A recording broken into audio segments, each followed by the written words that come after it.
Bonjour, j'espère que tu vas bien. Alors, on est le 17 octobre, il est 23 heures. Là, je dis non, faut que je tire les cartes.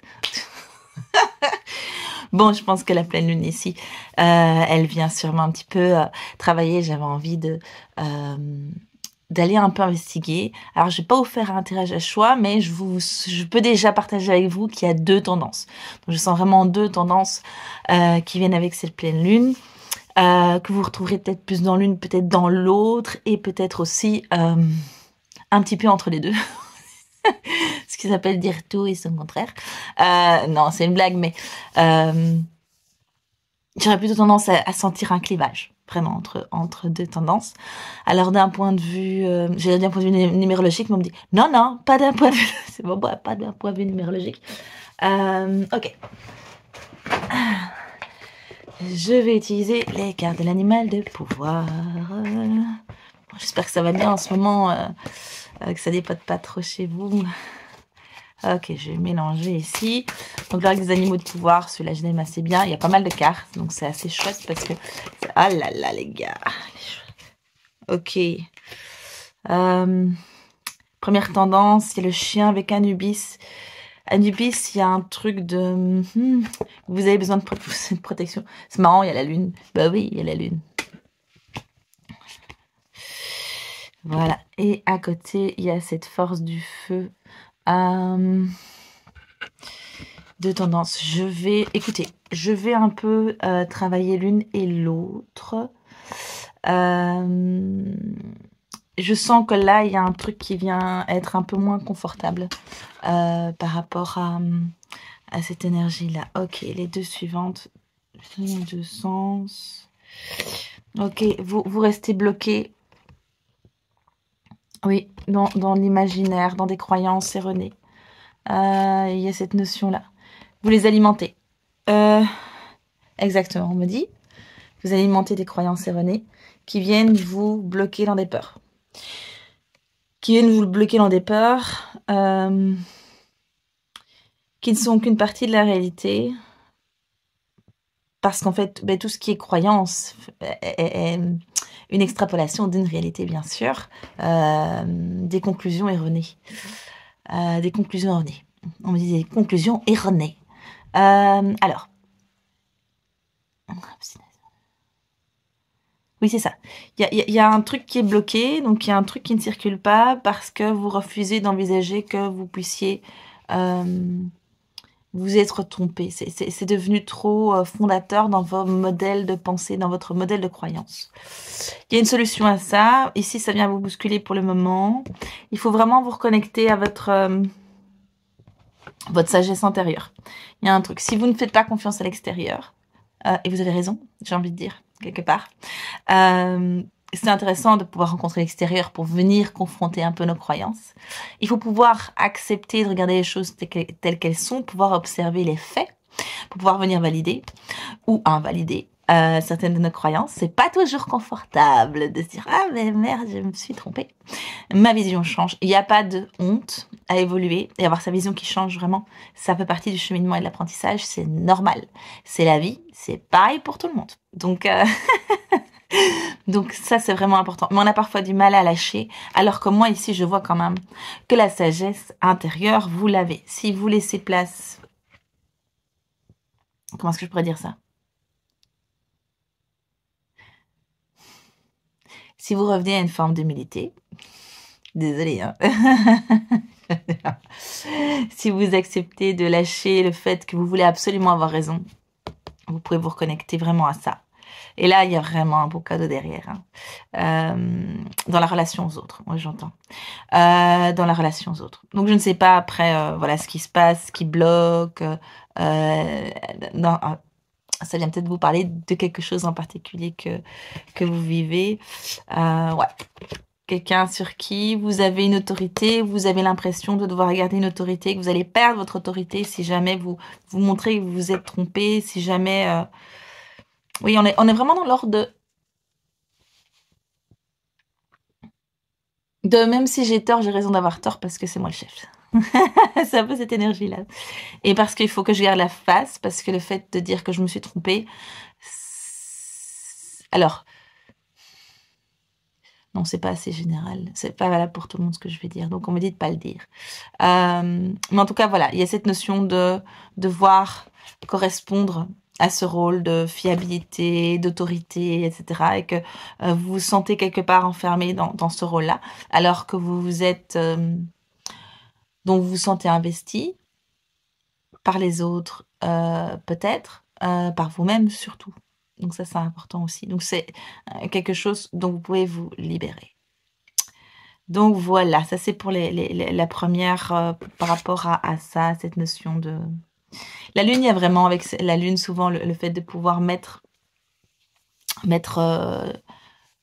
la partie des parties inconscientes en lumière, des parts d'ombre en lumière. Donc pour moi, il y a ça qui vient un petit peu vous chipoter là. Il y a des choses qui sont en train de se débloquer. Il n'y a pas de culpabilité à avoir, ça c'est important. Pas de reproche à faire. On fait toujours du mieux qu'on peut dans ce qu'on est et dans ce qu'on fait, dans notre réalité, dans notre ici maintenant. Et donc voilà, c'est ok, ça fait partie du cheminement. Il y a du cadeau derrière ce lâcher prise qu'on vous invite à faire. C'est pas du lâcher prise, c'est reconnaître vos erreurs, reconnaître et c'est pas nécessairement les crier au monde. Reconnaissez-le avec vous-même. Le reste suivra si c'est nécessaire, mais pas plus. Donc voilà, j'ai plus beaucoup d'espace de stockage. J'espère que ça va pas bloquer. Donc notre salamandre du feu, l'énergie, ça c'est une énergie beaucoup plus. On y va, on fonce. On est sur quelque chose. La deuxième, à l'envers. Ok. Alors on me dit que c'est pas un saut dans une autre dimension. Alors, c'est une avancée pertinente, parce que c'était la question que je me posais. Ok, vous avancez. La fréquence du cœur, le colibri. Oui. Step by step. Étape par étape. Mais je sens beaucoup d'énergie. Hein. Il y a beaucoup, enfin avec ce feu, on est quand même dans des couleurs. Blablabla. Même si celle-ci elle est à l'envers, on vient quand même revalider, je trouve, ce feu intérieur, hein, cette carte magnifique là. Et ah oui, j'avais pas vu, mais j'ai le colibri de Nazca du Pérou qui est derrière. Oh là là, trop cool. Le colibri de Nazca, c'est un truc énormissime. C'est grand, c'est grandiose. C'est un colibri grandiose. C'est marrant ce contraste d'être un petit colibri peut-être. Oui, vous avez beaucoup d'énergie. Vous faites plein de petites choses en fait. Ce sont des grandes choses. Ce sont des petites choses pour vous peut-être dans la matière, mais l'accomplissement, c'est quelque chose de grand. Continuez, continuez, continuez, continuez. Ce n'est pas des grands sauts pour vous, c'est vos perceptions. Exactement. Vous avez l'impression que vous n'avancez pas, ou pas assez vite. C'est pas que vous n'avancez pas, vous n'avancez pas assez vite et que ce n'est pas à la hauteur de l'énergie que vous mettez. Vous vous trompez. L'énergie de la Lune vient vous annoncer... Pourquoi vous annoncer? Elle vient vous annoncer que les choses sont en train de... Alors, c'est concentration, mais moi, je vois la couronne. On voit... Vous voyez ce que je veux dire? C'est le petit oiseau, mais en fait, vous êtes déjà couronné. Il y a déjà quelque chose. Il y a déjà une reconnaissance. Reconnaissance de ce que vous êtes, de ce que vous faites. C'est important. On va venir le valider. Cette pleine lune, il y a un petit changement. Vous allez avoir des confirmations de l'extérieur et de l'intérieur. Mais de l'extérieur surtout. Ça va vous aider. C'est important. Les deux sont à mettre en corrélation et les deux à l'envers. Ok, donc il n'y a pas de... Donc les deux cartes à mettre à l'envers. Ici, c'est le bouquetin et le cobra. Donc maîtrise de soi et force de la volonté. Ici, il y a vraiment une notion de... C'est vraiment la force et la maîtrise. Pour moi, la force, c'est l'aspect physique et la maîtrise, c'est l'aspect psychologique. Mais donc, il n'y a pas de... Alors...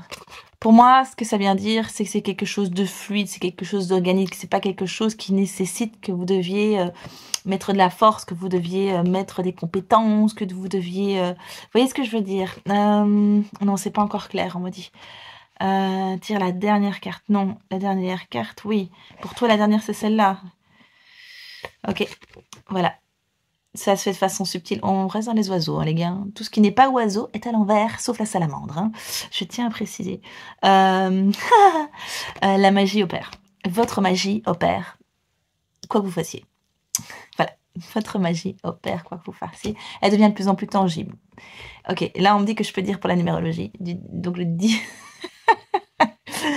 la pleine lune de 17 octobre. Le 17, c'est l'étoile, c'est la chance. Mais ok, l'étoile, il y a une notion de reconnaissance aussi avec la notion d'étoile. Et il y a aussi la roue qui tourne. Le 10, c'est la roue de fortune. Alors non, c'est pas que vous reprenez la main. La roue tourne, c'est-à-dire qu'il y a un vent.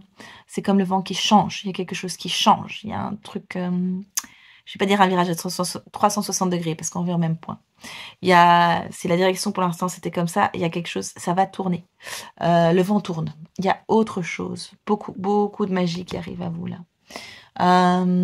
Beaucoup de consécration. Oui, c'est la conclusion. Oui, la conclusion, le conseil. Persévérez. Ne lâchez pas. Pas forcément en étant dans les choses inconfortables. Restez vraiment connecté à votre fréquence du cœur. Vous avez envie, vous le faites. Vous vous sentez appelé, vous le faites. Vous n'avez pas envie, vous le faites pas. Ne vous forcez pas. Hein? Pas de force, on a dit. Pas de force.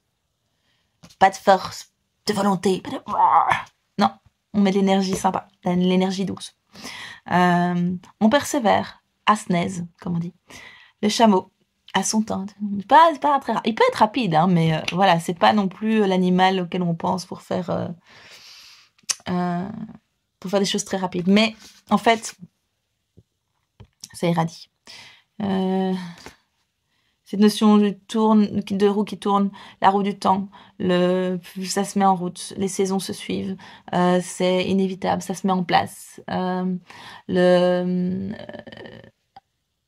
élément qui se rajoute, un petit élément qui se rajoute, un petit élément qui se rajoute, à la fin ça devient grand, il y a un phénomène fractal exponentiel à ce qui se passe à l'intérieur de vous et qui irradie à l'extérieur de vous.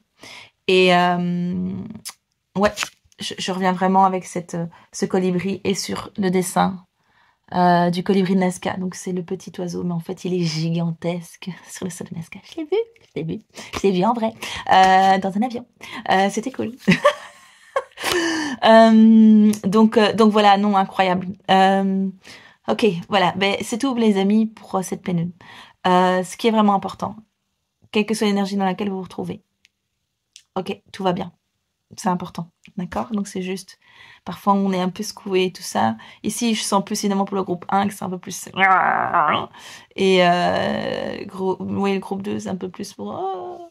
Bon, zut, alors quand même, je récolte pas encore ce que je sème. Non, il faut du temps. Il faut du temps. Mais quand on plante une graine, après on en récupère plein. Donc voilà, persévérer. Oui, on va dire que c'était le conseil, c'est la conclusion. Et qu'il n'y a rien d'autre à dire pour vous. Et pour le groupe Anubis, laissez les choses se mettre en lumière progressivement. Les fleurs s'ouvrir. Le champ des consciences qui s'ouvre. Il y a déjà un processus qui est en route. Donc voilà, à bientôt.